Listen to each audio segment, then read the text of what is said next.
ang Russia po, meron isang korte doon sa Moscow, yung chief prosecutor ng ICC, si Karim Khan at 8 iba pang ICC official ay ipinapa-aresto po, ipinapakulong Yan. ng Russian court. Ito po ay bilang tugon sa arrest warrant na inilabas nila laban kay Russian President Vladimir Putin. Hindi lang yun, Jen. Yung mismong si Trump may babala na rin sa ICC. Yung sa Russia, ito po ito baka akala nyo biro lang. Na ang Russia po, meron isang korte doon sa Moscow, yung chief prosecutor ng ICC, si Karim Khan at 8 iba pang ICC official ay ipinapa-aresto po, ipinapakulong Yan. ng Russian court. Ito po ay bilang tugon sa arrest warrant na inilabas nila laban kay Russian President Vladimir Putin tungkol sa digmaan sa Ukraine. Sabi nga nila, ICC, ano kapangyarihan nyo sa Russia, di ba? Yan. Bakit ipaparas yung presidente namin? Kayo naman ang arestuhin namin. Ayan, no? Nagkaroon ng counter na warrant of arrest. Naglabas sila ng bukod na warrant of arrest labas sa mga hukom ng ICC. Ayon sa Moscow City Court, unlawfully prosecuted umano ni Khan ang mga Russian citizen at patently unlawful arrest warrant ang ipinag-uutos na ito ng ICC. Dahil hindi naman miyembro ng ICC ang Russia at wala ni isa man sa mga akusado ang humarap sa korte. Bakit may arrest warrant? Ayun. Oo. Ano kaya epekto doon, no? Ano kaya epekto doon sa mga judges? Pag nakita nila... Sabi nga, wala naman kami plano pumunta ng Russia. Bagay yung The Hague ba ay Netherlands? Netherlands, Ano ba gano'n layo? Kasi di ba minsan may mga taga-Russia na nagpupuntahan dyan eh. Parang by land lang ata yan eh. Kaya yan. Kaya yan. Lalo na kung nakamotor. Naka-big bikes lang, ano? Pwede. Di ba? Siguro lang nila din yan. Kung kaya nyo maglabas ng warrant, kaya din namin. Di ba? Sino ba mas makapangyarihan pa ba kayo sa amin? Kayo ba ang sumasakop sa aming bansa? Hindi naman eh. Hindi naman namin kayo kinikilala eh. Yan ang gustong sabihin dito ng Russia, Jen. Ayun. Mukhang nagre-retaliate nga ngayon, no? Oo. Kasi meron din silang warrant of arrest kay Benjamin Netanyahu. Oo. Kay Trump ba? Meron na. Wala naman. Ang problema yung pinapalabas na nila ng warrant of arrest, mga hindi naman nila kasapi eh. Yes. Di ba? At hindi lang yun, Jen. Yung mismong si Trump, may babala na rin sa ICC. May babala na rin sa ICC.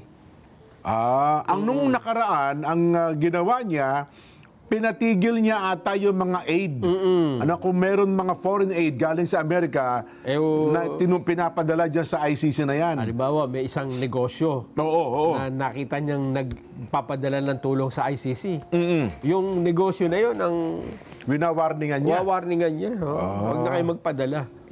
At ngayon ay may dagdag pang sanctions na pinaplano si Donald Trump. Ayun. Kung hindi nila ititigil, yung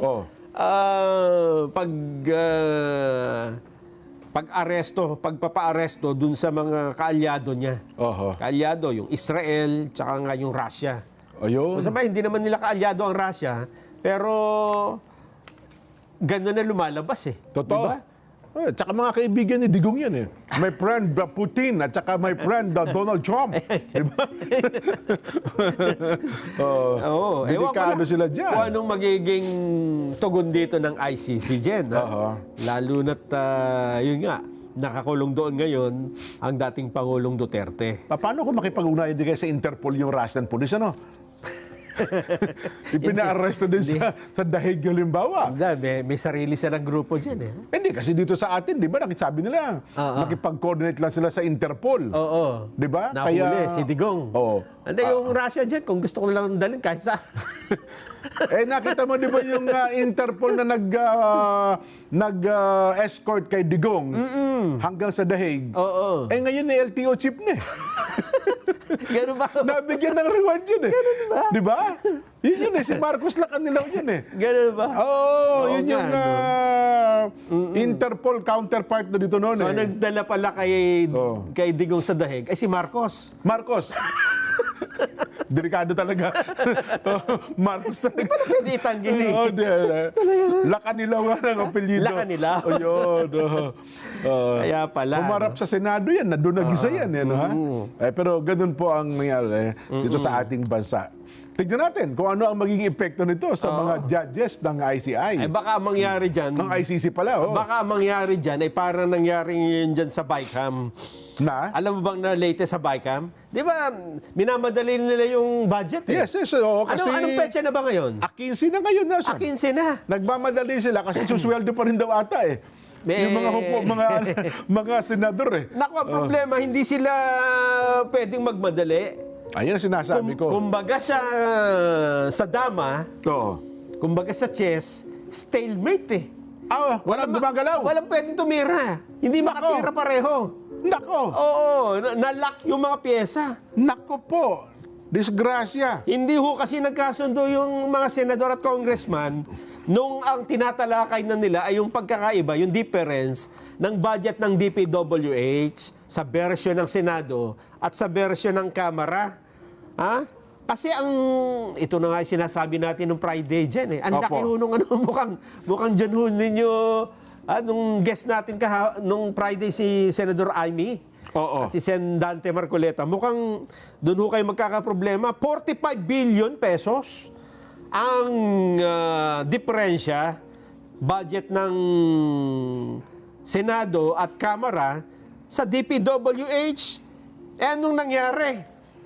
Aba, para daw ma-break yung tie, yung hindi pagkakasundo, ayan, pinatawag ko si DPWH Secretary Vince Dizon.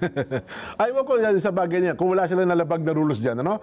Kasi first time ko sa pagsubaybay natin dyan, ngayon na sila ulit nagpatawag ng cabinet secretary.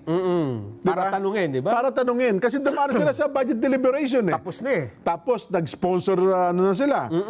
Abay, bantakin mo, kahapon nanonood ako, bigla nila pinatawag si Vince Dizon at muli ay ipinagtatanggol ng Secretary Vince yung budget ng DPWH. Oo. Nag-isa na naman siya eh. Kaya naman kasi nabawasan ng 45 billion ang budget dahil binawasan nila yung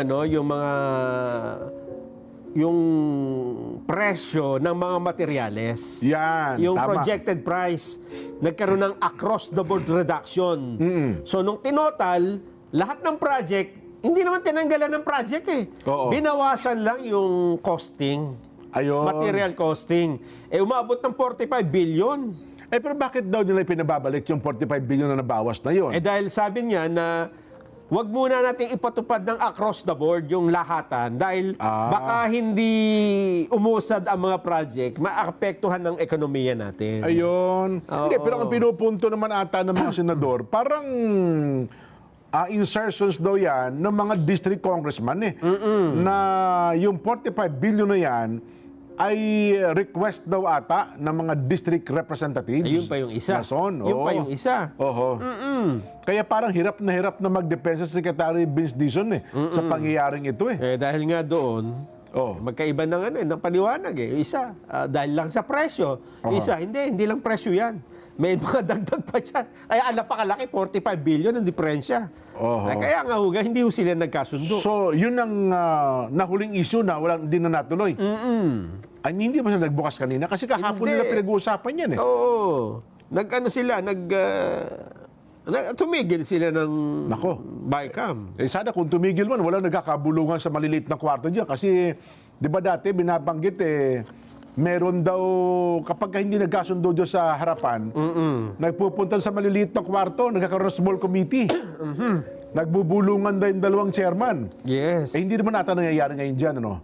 Hindi natin alam. Hindi naman natin nakikita yung mga kwarto eh. Di ba? Ano? Kung yan ay stalemate, hindi po pwedeng walang mangyari dyan, Nelson. Hindi pwedeng hindi umusan dyan. Hindi pa pwede nga. So, paano kaya, no? Yan ang malaking katanungan dyan. Kung anong gagawin nila ngayon. Kasi ayaw pumayag ang Senado na ibalik yung 45 billion. Yes. Yun namang Kamara ay pinupush nila maibalik. Oo.